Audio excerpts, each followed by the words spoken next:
भर्खर प्राप्त जानकारी अनुसार पूर्व प्रधानमन्त्री केपी शर्मा र पूर्व गृहमन्त्री रमेश लेखक पक्राउ परेका छन्। आउनुहोस् यही विषयमा छलफल गरौं। पूर्व प्रधानमन्त्री केपी शर्मा ओली पक्राउ परेका छन्। ओलीको गुण्डु स्थित निवासमा प्रवेश गरेर प्रहरीले पक्राउ गरेको हो। अपराध अनुसन्धान कार्यालय टेकुका एसएसपी सन्तोष खड्का नेतृत्वको टोली ओली निवास प्रवेश गरेको थियो। उनलाई पक्राउ गर्न रातिदेखि नै प्रहरी टोली ओली निवास गुण्डु पुगेको थियो। यस्तै काठमाडौँ उपत्यका अपराध अनुसन्धान कार्यालयका एक अधिकृतले लेखक पक्राउ गरेको पुष्टि गरेका छन्। उनलाई भक्तपुरको कटुन्जे स्थित निवासबाट भर्खरै प्रहरीले पक्राउ गरेको हो। नयाँ सरकार बने लगत्तै बसेको मन्त्री परिषद बैठकले गौरी बहादुर कार्की नेतृत्वको जाँचबुझ आयोगले तयार पारेको प्रतिवेदन कार्यान्वयन गर्ने निर्णय गरेको थियो। यो निर्णयप्रति तपाईहरुको राय, सुझाव, सल्लाह र प्रतिक्रिया के छ हाम्रो कमेन्ट बक्समा लेख्न भने नभुल्नुहोला। आजको समाचार अन्तर्गत रहेर हामीले यसै विषयमा सम्पूर्ण जानकारी तपाईहरुलाई दिँदैछौं। आशा छ यहाँहरूले हाम्रो यस जानकारीलाई अन्तिमसम्म हेरेर साथ दिनुहुनेछ। अहिलेसम्म पनि हाम्रो युट्युब च्यानललाई सब्स्क्राइब नगरेका साथीहरूले यस्तै नेपालका सम्पूर्ण जानकारी पाउनको लागि हाम्रो युट्युब च्यानललाई सब्स्क्राइब गर्न सक्नुहुन्छ। कुनै सुझाव सल्लाह र प्रतिक्रिया भए पनि दिन सक्नुहुन्छ। अब लागौं प्रमुख छलफलतर्फ। पूर्व प्रधानमन्त्री एवं नेकपा एमालेका अध्यक्ष केपी शर्मा ओलीलाई पक्राउ गर्नका लागि बाक्लो संख्यामा प्रहरी टोली पुगेको छ। ओली निवासमा रहेकी एमाले नेत्री रामकुमारी झाँक्रीका अनुसार प्रहरी कागज जाँच सहित पुगेको छ। भक्तपुरको गुण्डु स्थित निवासमा रातभर कार्यकर्ता र नेताहरू जम्मा भएका थिए। अहिले प्रहरीको टोली कागज पत्र सहित गुण्डु पुगेको हो। पूर्व प्रधानमन्त्री केपी शर्मा ओलीले आकस्मिक परामर्शका लागि कानून व्यवसायीहरूलाई बोलाएका छन्। आफूलाई पक्राउ गर्न प्रहरीले टोली घरमा पुगेपछि ओलीले 2 वरिष्ठ वकिलहरूलाई बोलाएका हुन्। गुण्डु स्थित निवासमा ओलीले 2 वरिष्ठ वकिलहरूलाई बोलाएका छन्। उनीहरूसँग केही बेर ओलीले परामर्श गर्ने नेताहरूले बताएका छन्। अहिले गुण्डु स्थित ओली निवासमा बाक्लो संख्यामा प्रहरी परिचालन भएको छ। प्रहरीले आवश्यक कागजात पूरा गरेर गुण्डु पुगेको बताएको छ। त्यस्तै निवास बाहिर बाक्लो संख्यामा कार्यकर्ताहरू पनि पुगेका छन्। नयाँ सरकार बने लगत्तै बसेको मन्त्री परिषदको बैठकले गौरी बहादुर कार्की नेतृत्वको जाँचबुझ आयोगले तयार पारेको प्रतिवेदन कार्यान्वयन गर्ने निर्णय गरेको थियो।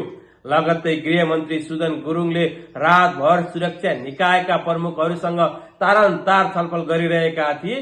प्रहरीले सरकारसँग आधिकारिक रूपमा लिखित आदेश माग गरेको थियो।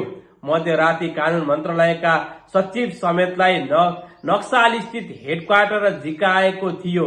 गत 23 र 24 भदौमा भएको जेनजी आन्दोलनको दमनबारे जाँचबुझ आयोगले अध्ययन गरेर सुशीला कार्की नेतृत्वको अन्तरिम सरकारलाई प्रतिवेदन बुझाएको थियो। उक्त प्रतिवेदन सार्वजनिक गर्ने निर्णय निवर्तमान प्रधानमन्त्री कार्कीले गरेकी थिइन्। यद्यपि सरकारले उक्त प्रतिवेदन भने आधिकारिक रूपमा सार्वजनिक गरेको छैन। तर उक्त प्रतिवेदनको अंश भने सञ्चार माध्यमले सार्वजनिक गरिसकेका छन्। मध्यरातसम्म भएको छलफलपछि सहमति नभएपछि कानून सचिव पारेश्वर ढुङ्गानालाई पनि प्रहरी हेडक्वार्टर बोलाइएको थियो। उनी हेडक्वार्टरबाट निस्किएर लिखित आदेश तयार पारे। त्यसपछि प्रहरीले जरुरी पक्राउ पूर्ति जारी गरेर ओलीलाई नियन्त्रणमा लिन लागेको हो। मुलुकी फौजदारी संहिताको दफा 181 र दफा 182 अनुसार कारवाही सिफारिस भएको थियो।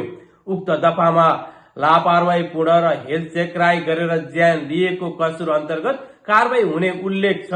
आयोगले ती दुवै दफा उल्लेख गरी कारवाहीका लागि सिफारिस गरेको थियो। अब छलफल गरौं एमालेका 23 संगठनको विज्ञप्तिका बारेमा। यस विज्ञप्तिमा के भनिएको छ भने धरपकड वा बदला लिन खोजे प्रतिरोधमा उत्रन बाध्य हुन्छौ भनेर लेखिएको छ। नेकपा एमालेको 23 वटा संगठनहरूले सरकारले जेनजी आन्दोलनमा भएको घटनाबारे जाँचबुझ आयोगको प्रतिवेदन कार्यान्वयन गर्ने बारे गरेको निर्णयप्रति आपत्ति जनाउँदै तत्काल फिर्ता लिन माग गरेका छन्। शुक्रबार विभिन्न संगठनहरूले संयुक्त विज्ञप्ति जारी गर्दै कार्की आयोग निष्पक्ष छानबिनका लागि बनेको आरोप समेत लगाएका छन्। नवगठित सरकार विपक्षी नेताहरूप्रति पूर्वाग्रही र प्रतिशोधपूर्ण कारवाहीको प्रक्रिया अगाडि बढाउन उद्धत रहेको आरोप लगाउँदै उनीहरूले कुनै धरकपट र बदला लिने उद्देश्यले कदम चाले गम्भीर परिणाम निम्ताउने चेतावनी समेत दिएका छन्। कार्यान्वयनको नाममा सरकारले न्यायको आधारभूत सिद्धान्त विपरीत धरकपट गर्ने वा बदला लिने उद्देश्य सहित कदम चालेमा त्यसले देशमा गम्भीर परिणाम निम्त्याउने निश्चित छ। संयुक्त विज्ञप्तिमा भनिएको छ, कार्की आयोग खारेजी र मन्त्री परिषदको निर्णय फिर्ताको माग गर्दै उक्त माग पूरा नभए प्रतिरोधका कार्यक्रममा अघि बढाउने उनीहरूले चेतावनी दिएका छन्। हामी पूर्वाग्रही कार्की आयोग खारेजीको माग गर्दै मन्त्री परिषदको आजको निर्णय फिर्ता लिन माग गर्दछौं। अन्यथा आवश्यक प्रतिरोधका क्रममा अघि बढाउन बाध्य हुने हामी स्पष्ट गर्दछौं। त्यसबाट उत्पन्न हुने परिस्थितिको जिम्मेवार स्वयं सरकार हुने बेहोरा पनि जानकारी गराउँदैछौं। विज्ञप्तिमा यस्तो कुरा जनाएका छन्।